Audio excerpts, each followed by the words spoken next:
Good evening. Well, it's raining cats and dogs, which further compromises my walk and talk. And I should have done it sooner, but I spent a lot of the day working on papers I had to file, so I didn't get that chance.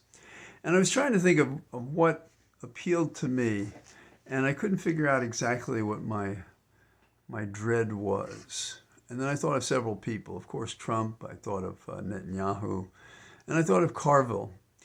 And Carville was unhappy today that people had joy. And he just sort of wanted to stomp that out, and because the Republicans are going to get their act together and they're going to come. And his body language was such, it suggested to me that maybe Harris wasn't his first pick. And that would make sense to me because I think he's an operator. And how many years can you work on campaigns and still have I don't know, the inspiration that began you in the process of politics? And I think that's a question for him. I've said before that when I was young and I told people that I wanted to run for office, that I was presented with this document that talked about what a politician was and what the politician was about. And I thought I'd share it with you because instead of paraphrasing it, I think it's worth hearing. And then we'll revisit a couple of the people that are on the public stage right now. I want you to know that the anti-operator, anti-political operator is a person like Biden. I think it's a person like Harris. And I think our country needs people like that now. And we don't need these other people, the stalkers, the one who pushed Biden up against the wall and so forth. And yes, we may be the beneficiaries of a good result with mixed intentions. And that is the way of the world. And we have to make something of it as we can.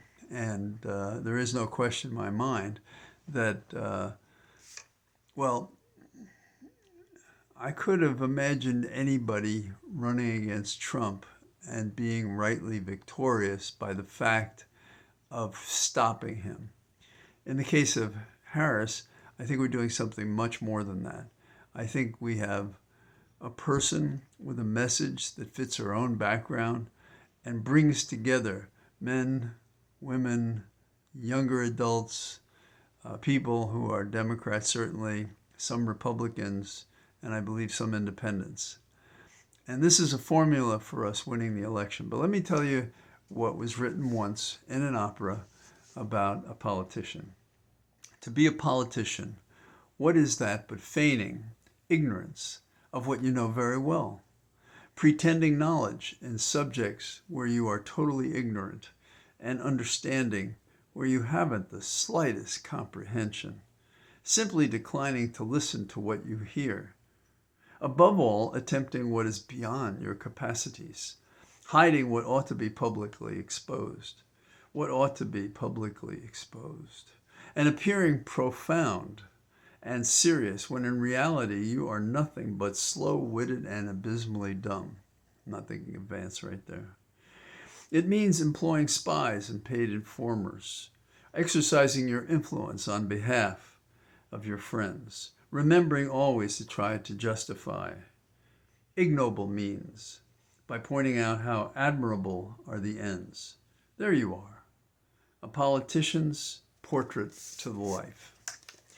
And so what made me think of this in the last couple of days? And a good feeling and a good spirit I had, but while I was writing yesterday, I was listening to MSNBC in the background, and I heard Netanyahu's speech. And Democrats had stayed away, Republicans had stayed away, and would not honor him speaking in the People's Chamber. And there are a bunch of things that struck me. One is he called protesters idiots.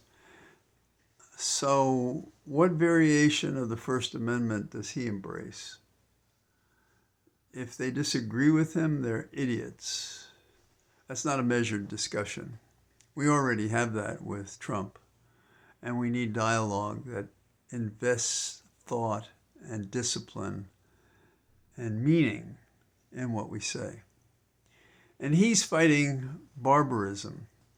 And public officials over time either get clumsy with words or they manipulate them to manipulate their audiences. And I wasn't clear what he considered the barbarism to be. I guess his opponent in the field.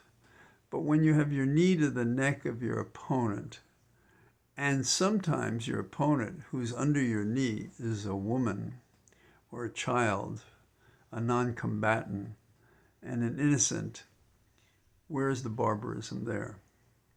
We want our hostages back, and to what extent should we respect the people of Israel who are anxious about Netanyahu and what he does as their leader? Now, I don't have a convincing final view of it, but it's more than makes me uneasy that a nation that I feel strongly is righteous, I'm talking about Israel, has at its head a person like Netanyahu. I do believe we should support them, and I do believe they should be wanting to work toward peace. And I don't mean a reckless or risky peace, I mean a real peace. And I don't see that. Now it's going to mix into our Paris Olympics. It already has. You know, there's a contest, I think as soon as on Friday, between an Israel team and a Palestinian team. And one doesn't recognize the other state.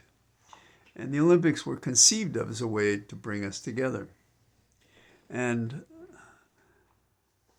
what I feel today is that the worst politicians don't persuade us with facts and figures and policy, but they drive us crazy with fear. Because what Netanyahu said, for example, was telling us that America's next. You know, the intonation of danger to put us in fear. Now, I didn't mean to spend so much time thinking about Netanyahu, but it does lead me to Trump. There's another man who believes in fear and conspiracy theories and misleads the public and is himself a cauldron of evil. A man who barely a minute a day is ever free of this passion he has to hurt while saying kind things, to be nice while saying unkind things, to ignore our laws and our people and everything else. So you have to wonder, in the dread that this spreads on a day-by-day basis, how this could have happened in America. And you say to yourself, this is how it probably happened in Germany and in Italy and other places in the world where strong men, as they call themselves, basically ogres, dictators, take over and say, follow me. And sometimes they start by saying, follow me, and then they say, follow me or else. And there's a lot of that going on now. And I had several thoughts that were going through my mind today that I think were more uplifting. But then I heard Carville on MSNBC, as it was pouring rain outside, by the way. And he seemed genuinely upset that there was joy in politics. Now, some may remember that Hubert Humphrey considered himself the happy warrior when he became the preferred candidate for Lyndon Baines Johnson. And he operated on that basis. And he said it, and he seemingly did enjoy to talk and did enjoy campaigning. And I understand that. I've done it for myself and I've done it for others. Because you're in connection with, on a door-by-door or crowd-by-crowd experience, what matters to people. And you are transparent to the individual. There's no intervening, prepared statistical poll that someone is asked about. You're actually talking to people who care. A simplest example, I suppose, is many years ago when I ran for office. I was in Arlington, Virginia, Northern Virginia, across the river from the capital. And I was door knocking. And this is one of the best ways to find out what matters to people, to talk to them. And I've regretted that by avoiding COVID, I've missed the opportunity to do that because I've always felt that I got a better understanding. But I knocked on one door, and this gentleman came out. It was his porch. And we're talking, and I said, so what bothers you the most? Does anything bother you? And he said, well, the one thing that bothers me is they put up this wall, and it's supposed to insulate me from the sound of the road. And he said, I can still hear the road. In fact, it's louder because that's just the way it is. The traffic is so great. But I used to hear birds out here, and I don't hear them now. Now, several weeks passed, and I was at a different place in Northern Virginia. I believe I was in Arlington, and I was downtown at an event. And there was this man with his wife and a child. And he came up to me and he says, you may not remember me. And I said, you're the man who no longer hears the birds. And that was our connective tissue, that I cared, because of my own background, I suppose, shared with him his background. The feeling of life with nature matters. Now there are different values, but I say this in a week when we've had the hottest day in the history of the world, they say. And I'm in a county, Loudoun, where there are droughts and people's wells are going dry.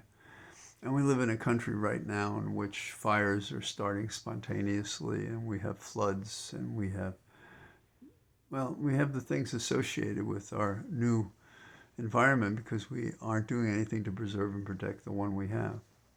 So Carville begrudges those who would be happy warriors on behalf of Harris, on behalf of Biden, on behalf of a vice president to be named, on behalf of issues that we care deeply about, that we could take joy if they were instituted. We would have joy if we brought back, restored the Republic and the values that come with the early promise of the Declaration of Independence and the Constitution. So we have to choose the people that we care about. And I don't know that we have to compromise in that regard. In fact, I would not. Would I shake Carville's hand? Well, a year or so ago, I would have. And I probably did on a couple of occasions. But not now. I resent his intrusion into the political process to cut a deal.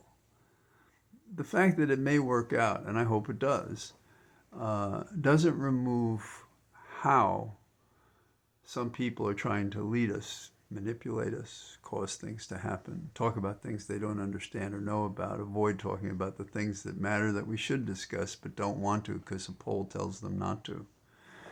And, we have these people who claim to be Americans. This guy Vance, very strange guy.